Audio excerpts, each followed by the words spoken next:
नमस्कार दोस्तों, आप सबका स्वागत है इस ऑनलाइन स्टडी क्लास वीर पथ पर। आज के इस वीडियो में हम राजस्थान के मृगवन और जंतुआलय के बारे में पढ़ेंगे। पिछले वीडियो में कंजर्वेशन रिजर्व है वो पूरे हो चुके हैं। एक ही वीडियो में 14 कंजर्वेशन रिजर्व करवा दिए हैं और इस वीडियो में मृगवन जो कि 7 है और जंतुआलय जो कि 5 है उनके बारे में हम पढ़ेंगे। तो शुरू करते हैं। पहला मृगवन, और ये हम डेट के हिसाब से जब इनकी स्थापना हुई उस हिसाब से बता रहा हूं मैं आपको। तो शुरुआत में सबसे पहले चित्तौड़गढ़ मृगवन। इसमें दो विशेष चीज ध्यान रखना, कहां पर है और स्थापना कब हुई।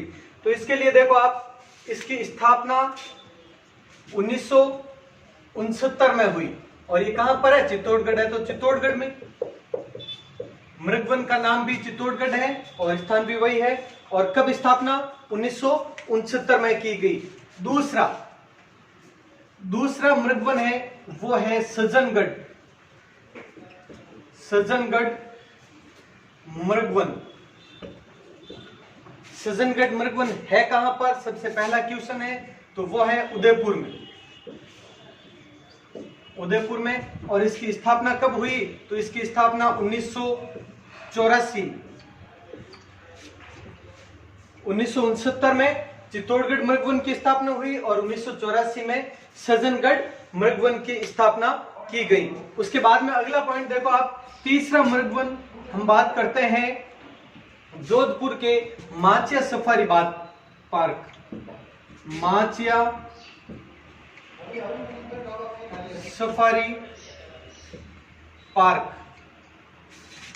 सफारी पार्क कहां पर है, जोधपुर में। सबसे पहला पॉइंट तो किस स्थान पर है उसके बारे में, तो जोधपुर में है। और इसकी स्थापना 1985,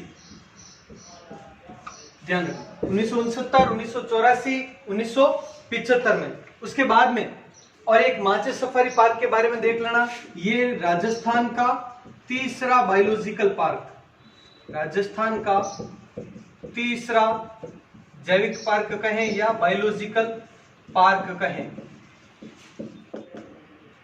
तीसरा जैविक पार्क राजस्थान का कौन सा, माचिया सफारी पार्क हो गया।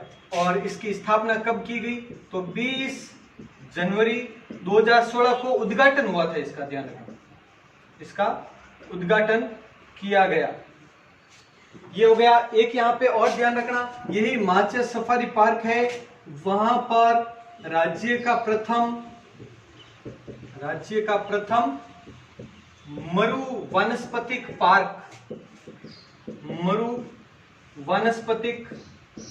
पार्क स्थित है। तो ये ध्यान रखना आप, तीसरा जैविक पार्क है माचिया सफारी पार्क और मरु वानस्पतिक पार्क है यही।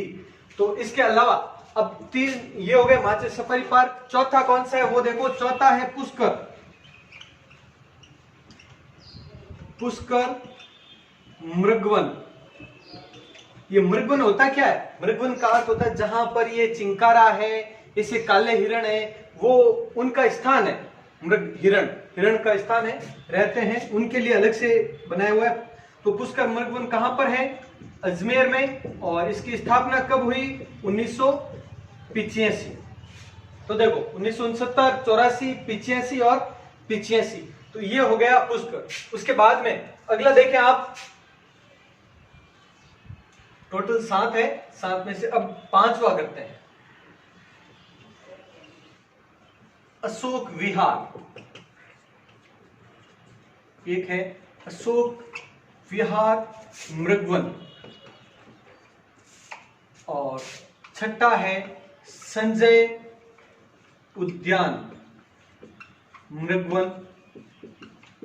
अब ये दोनों हैं, अशोक विहार मृगवन और संजय उद्यान मृगवन, दोनों में कॉमन पॉइंट है। दोनों एक तो जयपुर में है और दोनों की स्थापना 1986 में की गई। ये दोनों में एक कॉमन पॉइंट है। एक यहां पे ध्यान रखना, संजय उद्यान में ग्रामीण चेतना केंद्र स्थित है। ग्रामीण चेतना केंद्र स्थित है। संजय उद्यान में।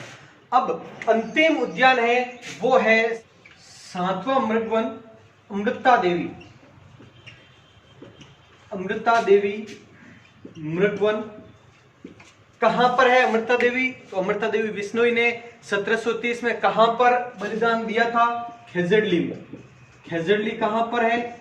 जोधपुर में। तो यहीं पर स्थित है ये 7वां मृगवन और ये 1994 में मृगवन घोषित किया गया। तो इस तरीके से ये हो गए 7 मृगवन। 1969 में चित्तौड़गढ़ मृगवन, 1984 में सज्जनगढ़ मृगवन, 85 में माचे सफारी पार्क। ध्यान रखना कब घोषित किया गया और कहां पर है ये ध्यान रखना। माचे सफारी पार्क के बारे में ये दोनों पॉइंट देखना। जैविक पार्क भी है। तो पुष्कर मृगवन 1985 में, फिर जयपुर के दोनों अशोक विहार और संजय उद्यान दोनों कब? 1986 में। ग्रामीण चेतना केंद्र संजय उद्यान में स्थित और अमृता देवी मृगवन है वो खेजड़ली जोधपुर में है और 1994 में इसकी स्थापना की गई। तो ये हो गए 7 मृगवन। अब जंतुआलय करेंगे, पहले आप नोट कर लें इनको। तो अब राजस्थान के जंतुआलय कर लेते हैं। राजस्थान में कुल 5 जंतुआलय हैं, उनके बारे में कंप्लीट डिटेल कर लेते हैं। तो सबसे पहला जंतुआलय देखो 5 जिलों में है और उनके नाम पर ही जंतुआलय का नाम भी है। तो जैसे सबसे पहला है जयपुर। जयपुर में और जंतुआलय का नाम भी जयपुर जंतुआलय ही है। तो सबसे पहला है जयपुर जंतुआलय। इसमें क्या है वो देखें आप। जयपुर जंतुआलय में इसकी स्थापना 1876 में। कहां पर है ये तो अब पूछने की आवश्यकता है ही नहीं लिखने की। और स्थापना 1876 में। अब इसमें विशेषता क्या देखो, सबसे पहले इसका निर्माण राम सिंह द्वितीय द्वारा रामनिवास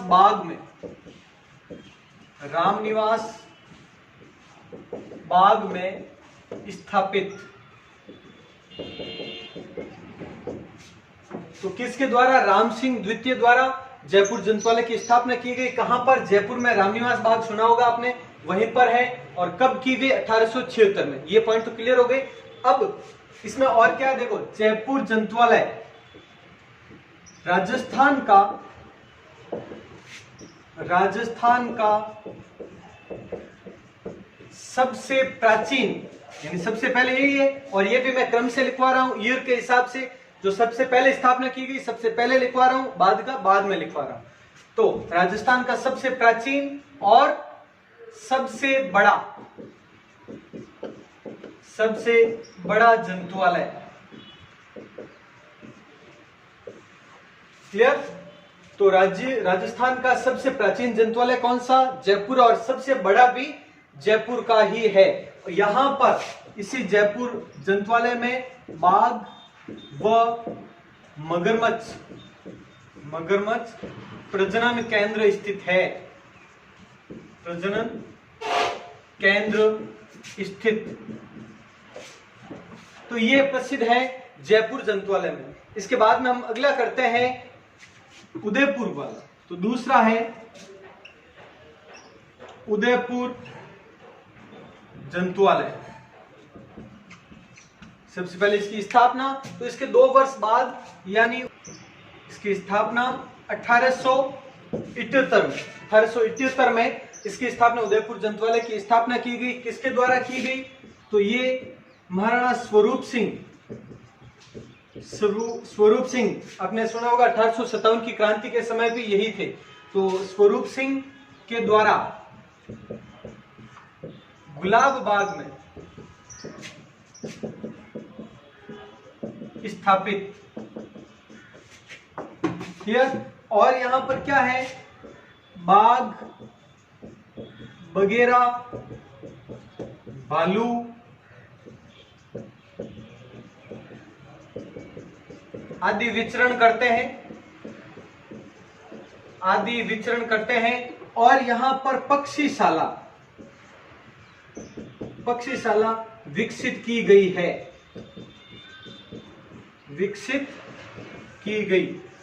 ये पॉइंट है उदयपुर जंतुआलय के बारे में। और अगला जंतुआलय है अब तीसरा बीकानेर जंतुआलय, बीकानेर जंतुआलय, इसकी स्थापना 1922 में की गई और 1922। इसकी विशेषता एक ही है कि इसे बंद कर दिया गया, ये इसकी विशेषता। बीकानेर जंतुआलय वर्तमान में ये संचालित नहीं है, तो वर्तमान में यह बंद है, बस इसकी यही विशेषता है। अब अगला देखें आप, चौथा जोधपुर जंतुआलय, जोधपुर जंतुआलय जोधपुर में है, ये तो पता ही है सबको। 1936 में इसकी स्थापना 1936 में की गई। और देखो इसमें ये एक तो पक्षियों के लिए प्रसिद्ध है, पक्षियों के लिए प्रसिद्ध, और दूसरा पॉइंट इसमें यह है कि यह गोडावण की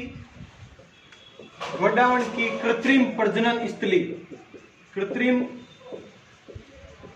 प्रजनन स्थली है। कौन सा? जोधपुर जंतुआलय। तो ध्यान रखना, गोडावण के लिए वैसे पहले आपको 3 स्थान और बताए गए थे। मरु उद्यान है जैसलमेर का, सौरसन बारा और सौकलिया अजमेर, ये 3 स्थान पहले भी बताए हुए थे आपको जो गोडावण के लिए प्रसिद्ध है। गोडावण की कृत्रिम प्रजनन स्थली कौन सा जंतुआलय है, ये अगर पूछा जाए तो वो कौन सा? जोधपुर हो गया। तो ये हो गया जोधपुर के बारे में। अब अगला है वो 5वां और अंतिम है, वो है कोटा जंतुआलय, कोटा जंतुआलय।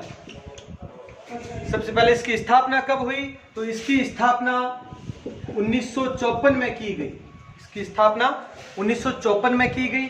और इसकी विशेषता क्या? तो एक ही ध्यान रखना आप, बाकी ज्यादा विशेष तो कुछ नहीं है, लेकिन ये ध्यान रखना बाकी सभी जंतुआलय की स्थापना है वो आजादी से पूर्व की गई थी, लेकिन इस जंतुआलय की स्थापना आजादी के बाद में की गई, स्वतंत्र भारत का प्रथम, स्वतंत्रता के बाद ही तक। तो ये कोटा के बारे में हो गया, ये 5 जंतुआलय पूरे हो गए। और एक ये भी ध्यान रख लेना आप, अजमेर में प्रस्तावित है, अजमेर में प्रस्तावित एक और जंतुआलय। तो ये हो गया आपके कंप्लीट, ये स्क्रीनशॉट ले ले, नोट कर ले पहले तो। अब देखो, जंतुआलय हो गए, मृगवन हो गए, और कल हमने कंजर्वेशन रिजर्व यानी संरक्षित क्षेत्र भी पूरे कर लिए थे। अब अगले वीडियो में हम करेंगे अखेट निषेध क्षेत्र, जो 33 अखेट निषेध क्षेत्र है, एक ही वीडियो में कंप्लीट कर लेंगे। तो ठीक है, और उसके बाद में देखो अखेट निषेध क्षेत्र के जस्ट बाद में एक वीडियो होगा वो छोटा सा, और जिसमें वन से संबंधित, वन वनस्पति और अभ्यारण्यों से संबंधित कुछ महत्वपूर्ण पॉइंट्स होंगे। और उसके बाद में एक टेस्ट होगा, यूट्यूब वाला टेस्ट, जो 6 टेस्ट हो चुके हैं, 7वां टेस्ट होगा यूट्यूब पर। बहुत ही महत्वपूर्ण प्रश्न होंगे, अच्छी तरह से तैयारी करना आप, 2 दिन बाद में होगा जो कि। तो ठीक है, मिलते हैं अगले वीडियो में। जय हिंद, जय भारत।